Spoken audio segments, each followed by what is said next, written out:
కొంతకాలంగా సెల్ ఫోన్ల చోరీలు పెరిగిపోతున్నాయి. ఫోన్ పోగొట్టుకున్న వారంతా పోయిన ఫోన్ కంటే అందులో ఉండే డేటా కోసం ఆందోళన చెందుతున్నారు. స్మార్ట్ ఫోన్ యూజర్స్ తమ వ్యక్తిగత ఆఫీసుల సమాచారాన్ని సాఫ్ట్ కాపీల రూపంలో సెల్ ఫోన్లలో భద్రపరుచుకుంటున్నారు. ఒక్క మాటలో చెప్పాలంటే దైనందిన జీవితంలో ఫోన్ కీలకంగా మారింది. ప్రైవసీ కోసం పాస్వర్డ్లు, స్క్రీన్ లాక్లు పెడుతూ ఉంటాం. అంతటి కీలకమైన ఫోన్ పోగొట్టుకున్నా లేదా చోరీకి గురైన పరిస్థితి ఏంటి? అంతటి కీలకమైన స్మార్ట్ ఫోన్ పోయినా పోగొట్టుకున్నా ప్రపంచం మొత్తం తల్లకిందులైనట్టే ఉంటుంది పరిస్థితి. ఫోన్ లోని డేటా చోరీకి గురైన సున్నితమైన విషయాలు బయటకు వచ్చే ప్రమాదం ఉంది.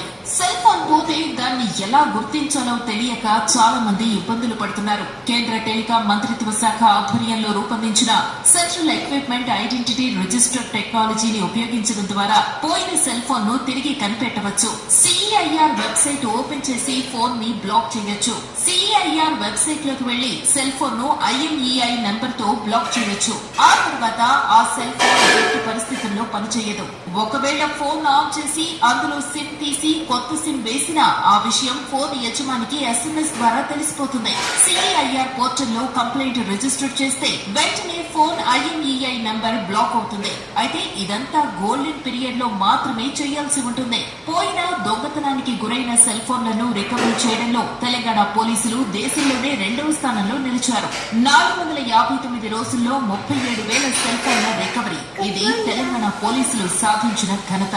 అదేమి ఆషామాషి విషయం కాదు.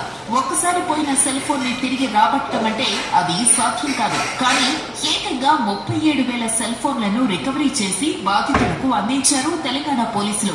ఈ ఏడాది జనవరి 1 నుంచి 2024 జూలై 25 వరకు 21,193 మొబైల్ ఫోన్లను విజయవంతంగా రికవరీ చేసి బాధితులకు అప్పగించారు. ఫోన్ల రికవరీలో ఈ ఏడాది తెలంగాణ పోలీసులు 2వ స్థానంలో నిలిచారు. ఓవరాల్ గా ఫోన్ల రికవరీలో తెలంగాణ పోలీసులు దేశంలోనే నెంబర్ 1.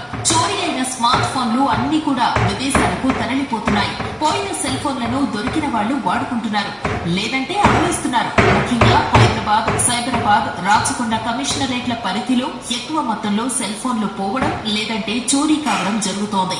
2023 మే 17 నుంచి సిఈఐఆర్ పోర్టల్ వినియోగంలోకి వచ్చింది. సిఈఐఆర్ పోర్టల్ తెలంగాణ రాష్ట్రంలో సిఐడి నోడల్ ఏజెన్సీగా ఉంది. తెలంగాణలోని 780 పోలీస్ స్టేషన్లు ఈ పోర్టల్ ను ఉపయోగిస్తున్నాయి. 2024లో 206 రోజుల్లో 21,193 పోగొట్టుకున్న లేదంటే దొంగలించబడిన మొబైల్ పరికరాలను రికవరీ చేయడంలో పోలీసులు విజయం సాధించారు. అత్యధికంగా హైదరాబాద్ కమిషనరేట్ పరిధిలో 3,808, రాచకొండ కమిషనరేట్ పరిధిలో 2,174, సైబరాబాద్ కమిషనరేట్ పరిధిలో 2,030 మొబైల్స్ ను రికవరీ చేశారు. మొదటి 189 రోజుల్లోనే 10,000 మొబైల్స్ ను రికవరీ చేశారు. పోర్టల్ వినియోగంలోకి వచ్చిన 459 రోజుల్లో 37,000 ఫోన్లను రికవరీ చేయగలిగారు తెలంగాణ పోలీసులు. మీ ఫోన్ తిరిగి దొరికినా లేదంటే పోలీసులు పట్టుకున్నా దానిని ఫోన్ నెంబర్, ఇతర వివరాలతో మళ్లీ అన్బ్లాక్ చేసుకుని వాడుకోవచ్చు. ఒకవేళ సెకండ్ హ్యాండ్ ఫోన్ కొంటే అది దొంగలించబడిందా లేదా అనే విషయం కూడా నో యువర్ మొబైల్ ద్వారా తెలుసుకోవచ్చు.